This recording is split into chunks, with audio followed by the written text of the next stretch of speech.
আমার স্প্রেডের এই কোশ্চেনটা বৃত্তচাপের সবচেয়ে কনসেপচুয়াল কোশ্চেনগুলোর মধ্যে একটা। কোশ্চেনটাতে বলতেছে প্রথম বৃত্ত যেটা এই বৃত্তের অপরস্থ কোন বিন্দুটা দ্বিতীয় বৃত্তের সবচেয়ে কাছে হবে। প্রথম বৃত্তের কেন্দ্রটা একটু অ্যানালাইসিস করে নাও। কেন্দ্র হচ্ছে 5,4। প্রথম বৃত্তের কেন্দ্রের মান দিয়ে বসায় দিই 5,4 এন্ড অপর বৃত্তটার যে কেন্দ্র এটার মান দিচ্ছে 10,4। তোমরা এসে খেয়াল করে দেখো দুইটা বৃত্তের কেন্দ্রের কোটির মান সেম।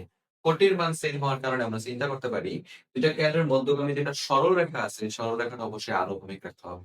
কারণ এক্স অক্ষের সমান্তরাল রেখা সিম্পল কথা, কারণ ওয়াই এর মান কনস্ট্যান্ট থাকলে রেখাটা হয় এক্স অক্ষের সমান্তরাল। অর্থাৎ আমরা এখন যেটা হরিজন্টাল লাইন কল্পনা করি, আনুভূমিক রেখা কল্পনা করি, এটা অবশ্যই এক্স অক্ষের সমান্তরাল কোনো একটা রেখা।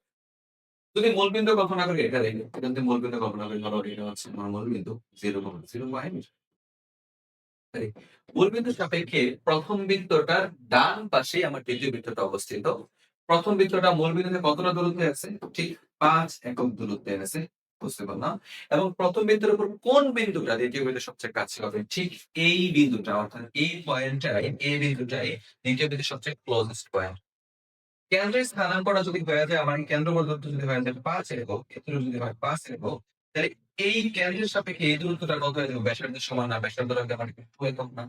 অর্থাৎ অর্থাৎ এ বিন্দুর কোটির মান তো 4 একক হবে বলছি। কেন বলছি? কারণ এই যে নিকটতম বিন্দুটা সেটাও তো এই হরিজন্টাল লাইনটার উপরে অবস্থিত। তাইলে এক্স অক্ষের সমান্তরাল রেখার প্রত্যেকটা বিন্দুর কোটির মান কি থাকে? সমান থাকে।